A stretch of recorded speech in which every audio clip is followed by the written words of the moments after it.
Mas me conta uma coisa, eu sei que você falou comigo que essa obrigatoriedade começou em 2008, não foi isso? Em 2008 nem eu nem você a gente estava formado, né? Uhum. Mas na verdade eu estava até entrando na faculdade nessa época. Mas eu acredito que o pessoal de lá já deve ter falado com você, ou pelo menos você ainda deve ter pegado um pouco disso, daquela situação de que na transição, como é que foi? A partir da obrigatoriedade, você já escutou alguma história nesse sentido? Como é que foi essa adaptação, produtor que foi contra, resistente, aquela coisa toda, até engatar? E de fato hoje engatou? É uma coisa que todo mundo faz? Assim, pensando lá atrás, a gente sabe como que é o produtor rural, muitas vezes ele é resistente a algumas coisas. E assim, como você falou, a gente estava entrando na faculdade, eu ainda nem estava só pensando ainda nesse caminho, mas já ouvi relatos de pessoas que estavam nesse momento, estavam implementando esse protocolo e houve muita restrição. Porque assim, você acaba obrigando ele, por exemplo, a ir buscar um brinco ou brincar os animais, isso aí é difícil para o produtor. Então no começo houve muita restrição, os técnicos falam, sai corrido da propriedade, esse tipo de coisa. Como assim sair corrido na propriedade? O produtor não gostar, não comprar essa ideia, mesmo sendo de um órgão que é obrigatório fazer, mas mesmo assim ele não comprou a ideia e naquele momento ele foi resistente e não aceitou. Mas em outro momento, conforme a coisa foi andando, ele teve que se adaptar, né? Com certeza, até porque você falou que tem multa, né? Tem. Para quem não faz a rastreabilidade dos animais, não identifica, né? Exatamente. E o seguinte, Daniel, lá a rastreabilidade não é só para bovinos. Então hoje, para você ter noção, a Cidasc ela tem mais de 300 veterinários que estão todos os dias nas propriedades para fazer todo o levantamento do plantel de animais dessa propriedade. Seja porco, seja frango, bovinos, todos os animais na propriedade eles são levantados e jogados para dentro da estrutura da Cidasc que se chama CIGEM. E através dessa estrutura, todas as propriedades então têm os registros, tanto dos animais, por exemplo, para bovino, é necessário colocar qual tipo de animal, se é para corte, se é para leite, qual tipo de criação, se é confinado, se é extensivo. Então a gente consegue tirar muitas informações através disso. E não, como eu falei, não é só para bovino. Então a Cidasc hoje ela é um órgão que faz a fiscalização de todos os animais dentro da propriedade. Entendi, mas como é que eu não entendi? Eu falei entendi, depois não, né? Mas eu não entendi essa parte assim, olha, ele faz esse censo, a Cidasc faz esse censo de uma forma contínua? Contínua, Daniel. O produtor deve matar a turma, não? Na hora que chega lá, fala, nossa, Cidasc, vai ter que contar até as galinhas aqui dentro. Exatamente, agora você acertou. Então, assim, muitas vezes o que acontece é o agente da Cidasc que chegar, o produtor, vixe Maria, vamos lá mais uma vez. Mas a gente sabe que é pro bem da produção de Santa Catarina. Então o produtor ele já se adequou, ele já sabe que essa é a realidade dele. E ele tem que seguir conforme a banda toca, né? Não, com certeza. E você vê benefício de fato mesmo? Ou assim, fica muitas vezes uma coisa meio forçada, meio demais? Porque às vezes eu me pergunto isso.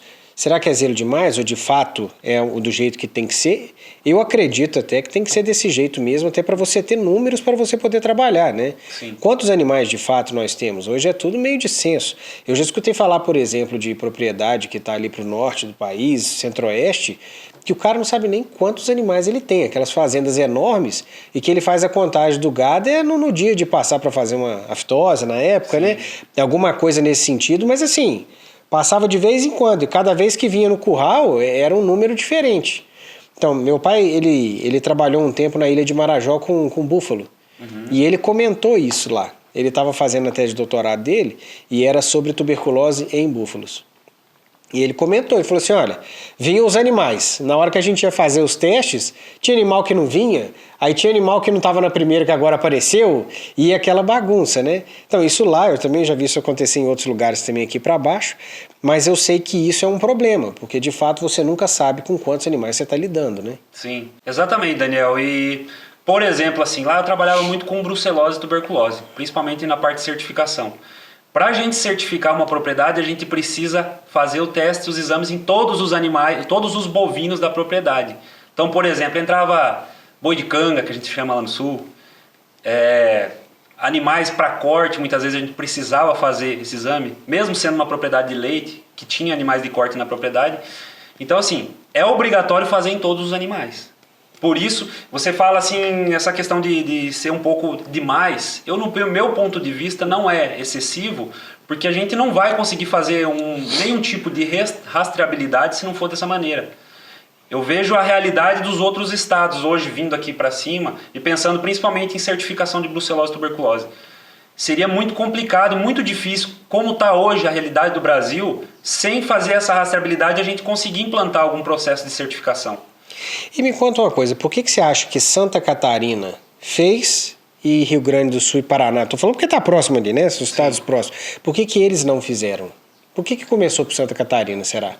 Eu acredito que tenha muito a ver principalmente com as leis e com o Ministério da Agricultura do Estado. Santa Catarina puxou à frente nisso, né? Hoje o Paraná principalmente está começando, eu diria, engatinhando nesse processo, está vindo atrás, né? Santa Catarina já faz mais de 20 anos que não vacina, por exemplo, para febre aftosa, né? A gente é um estado fechado. Então, acredito que veio daí, principalmente da não vacinação de febre aftosa. E daí foi trazendo outros segmentos, digamos assim, né? E isso também é uma coisa que eu acho interessante, porque todo mundo aqui vai pensar, mas é fácil, né? Porque Santa Catarina é um estado pequenininho, e sendo um estado pequenininho é fácil de fazer tudo, mas eu vejo também que é só você fazer de uma forma modular. Então, por exemplo, você pega Santa Catarina, entre aspas, você conserta, organiza Santa Catarina. Vamos partir para o Paraná? Vamos partir para outro estado? Então, assim, se cada estado fizesse a sua parte nesse sentido, eu acredito que de módulo em módulo a gente ia conseguindo fazer um trabalho melhor, né? Até por causa de exportação e tudo mais. Eu acho isso muito interessante. Eu vejo, por exemplo, lá em Rondônia. Lá em Rondônia, eu sei que só chega animal em Rondônia também se for do sul, né? O resto não chega pelos mesmos motivos, que também não sai animal daqui e vai para o sul. Sim. E aí é uma dificuldade que a gente tem, por exemplo, quando a gente quer mandar algum animal de leite para lá, porque lá não tem animal de genética leiteira. Se levar do sul também vai dar problema, porque ou vai morrer de tristeza ou não vai aguentar o calor, né? Animal muito mais apurado. Então como é que você faz numa situação dessa? Porque você precisa de melhorar a produção de leite lá, você precisa de mais animais lá, mas não tem como entrar. E aí uma explicação que me deram foi mais ou menos assim, estou vendendo peixe pelo preço que eu comprei.